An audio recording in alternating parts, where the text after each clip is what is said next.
Good morning, friends. This is a wonderful opportunity to talk about something that we all know but may not be aware of.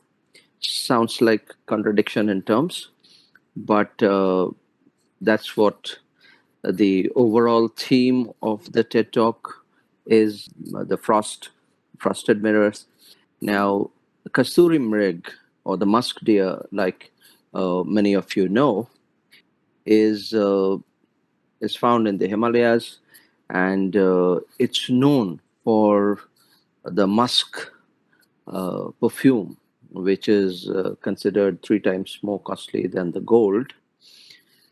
And well, of course, for the deer, it's priceless, but it keeps looking for where the smell is coming from.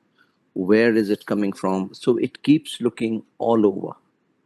And the biggest irony is that it is right inside the deer. So, how does this work for us? Is the question.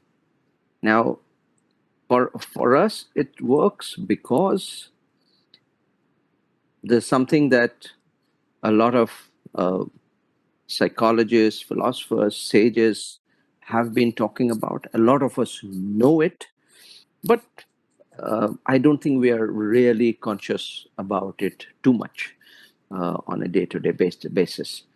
As a result, what has happened is that we have built a $1 billion self-help industry, you know, on the fundamental on this fundamental precise that a premise that we need a god or a mentor or a hero or a role model or a coach or a you know uh, temple, churches, mosques, seminars, all these things to try and make us understand who we are and what we need to do.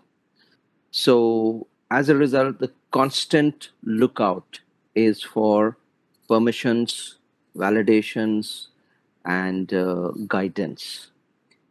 What I would like to do is, for a minute, take you into the world of our own inner wisdom, which at any age is phenomenally powerful. It could be age 7, it could be age 16, it could be age 33, it could be age 57. And like we know that everything that we need at any point of time is within us. How do we identify it? Uh, Most of us end up doing things in life, um, focusing on things without exactly knowing who we are, why are we doing it. Many of us do, but most of us, I said, uh, lead a very, very different kind of a life. So it's very important at that point to look back and understand who we are, why are we doing, and that's what this session is all about. My name is Brahmanand Singh. I'm a filmmaker. I'm a mentor, and I love taking up metaphors and images and interpreting them to our daily life, to our usage. Uh, there is a very interesting uh, bamboo kind, a Chinese bamboo, which uh, it grows 90 feet tall. But the irony is that in year one, you water it, you put manures, tend you look after it, and nothing much happens. In year two, nothing much happens. Year three, nothing much happens. Year four, nothing much happens. And by that time, people are really, really, really frustrated. But in the sixth year, in a span of 6 weeks, it grows 90 feet. It's phenomenal. But what it has done all these 5 years is grow roots, grow roots, grow roots, because it needs those roots to hold the 90 feet tall size and the weight.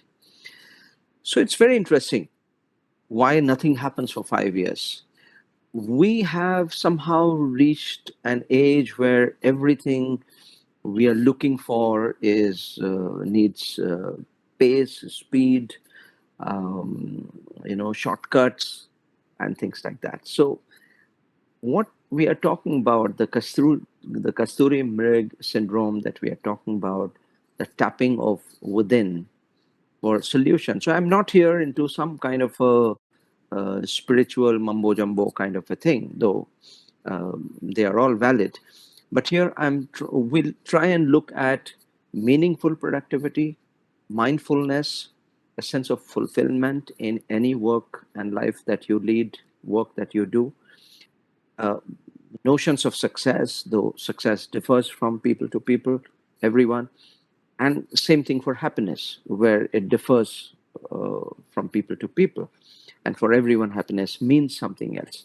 But the idea is to understand who you are as different from someone else, so that if you are a hammer, you start seeing everything as a nail. But when you may have a screwdriver tomorrow, a hammer may not be the right equipment to drive home the thing. So that's what this kind of understanding does. Uh, our sages have spoken about three different kinds of situations and our states. One is paristhiti, which many of us do talk about, that हमारी परिस्थिति अच्छी नहीं है. Our circumstances are not very good. COVID being a very important sample for it. Then comes manisthiti. What is your mental state? What is your mental response to it? And even beyond that, and deep inside, comes atmasthiti. So, what is your inner mind state like? Once we understand that, then it's very easy to navigate difficulties. It's very easy to navigate, carry forward ideas, do things, achieve things in a way that gives you sense of fulfillment and happiness. So for that, for paucity of time, I would quickly get into the things that we can fall back on. So one of the things that one can fall back on always is your childhood for clues. So, as a child, did you get bored? Did you get excited? Did you love? Did you enjoy before you had to pay house mortgages and credit card bills and targets and goals and 14-hour day and work pressure and turnovers? It was a very different life because you really did what you enjoyed doing. So look, dip back a little bit into childhood. We won't have the time to get into details of anything, but I'm just skimming through. So, what did you dream of doing? What did you enjoy doing? What did you get appreciated for when you never looked for appreciation? What made you do things that you forgot time? When we played as children, we never remembered what time it is. And the same thing happens for people who love doing what they do. They forget time. Then a very important thing, point number two, I have nine such clues for myself, and you could have more, you could have less, but nine quick clues quickly we will talk about today. Looking for metaphors in life for clues. I derive mine from music, from driving, from cooking, from cricket. These are three or four predominant ones. If you're cooking in a certain way and something has gone wrong, what do you do to bring it back on track? If if you are a test match player and you have to play 2020 on some day, then how do you change your gears? That bamboo tree, for example, immediately uh, brought to me to my mind, even while I was talking about that. It's very similar to a player who takes 40 balls to score 10 runs, and in the next 30 balls scores a 50, and in the next 20 balls again scores another 50. So that kind of a thing. And A third very important cue, something that we are conditioned for and we need to perhaps grow out of, is external validations. Society encourages, us to always seek permission, validation, acceptance, love. These are very, very big things, and social media and things like that has only exaggerated it. But let's replace those screen time with people time or self time, and see the magic, how we discover our own flow, which is the real state of engagement and productiveness with ourselves. And uh, binge watching, for example, is something that we all enjoy, and but it's a very passive engagement in a fictional world, that too, and very different from discovering our own flow, which is dependent on the active participation in a real world. People, work, ideas, doing something or the other, not just a passive viewer. Then there's a new breed, and I don't mean insult to anyone, who are law of attraction people. You know, law of attraction is a great science, is a great concept, but it has to go beyond the secret. You have to understand it much more. There are so many people I have seen who are in denial. They're not in touch with their own selves. They think that just thinking of something in a very, and most of them are thinking without believing it, and that's where the clue is all about. And this in a way is positivity, but it's toxic positivity. Nothing much happens, and then people lose faith, people lose belief, and it works against them, because then whatever they conjure up, whatever they put their faith in, they keep doubting it, so on and so forth. So we need to strengthen our psychological immune system, that your just like your physical immune system gets weak and then you become vulnerable. When your psychological immune system becomes weak, you are in subject to negative influences, and negative influences can really break you. And that is the time that one needs to again remember the Kasturi Mrig syndrome, all the infinite wealth inside you, and start living that life. Now, from point four onwards, I'd like to concentrate a little bit about how we can live this life. So, living life inside out, not outside in, which is what most of us do. And, trying to interpret things which are different. Two Zen monks fighting over the need to smoke while meditating goes and asks their guru, and one of them gets permission, the other doesn't, because one of them had asked that, "Can I smoke while meditating?" And the guru said no. The other one said, "Can I meditate while smoking?" And the guru said, "Yes, of course." This is a very important aspect of meditating, of concentrating, that how you not necessarily smoking while meditating, but how do you live inside out? Most of us end up living outside in terms of integrity, belief, focus, strength. When you live the life inside out, things change dramatically. And this is something that we are not even aware of on a daily basis, because this is something that is not ingrained into our system, except for some where it's part of the cultural metaphor that you have to be grateful for everything.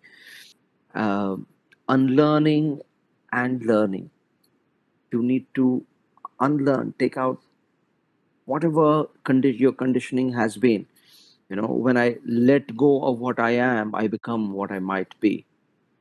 Lao Tzu's famous lines. And who looks outside dreams, who looks inside awakes. So basically, all I'm talking about is being in touch with ourselves, and unlearning and learning in that sense. Then we have three kinds of brains. One is the head, the other is the heart, and the third is the gut. And the best of results happen when you actually align the three. Uh, we are the world when we look within. Eighth is meditation. That's a field that most of you know. But last but not the least is action. Nothing happens before without us getting into the action mode. And that action is directly related with who you are. We never succeed based on what we do, we succeed based on who we are.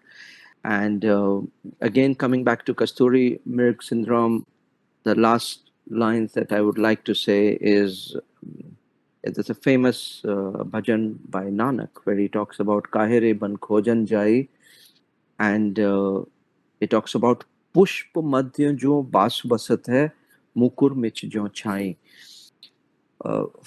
Scent in the flower you can't see, you can feel it. Mukur mich, aina, mirror. Where is the image in the mirror? You can't. So in the same way, spirituality, God, whatever you call it, immeasurable resources are all within us there.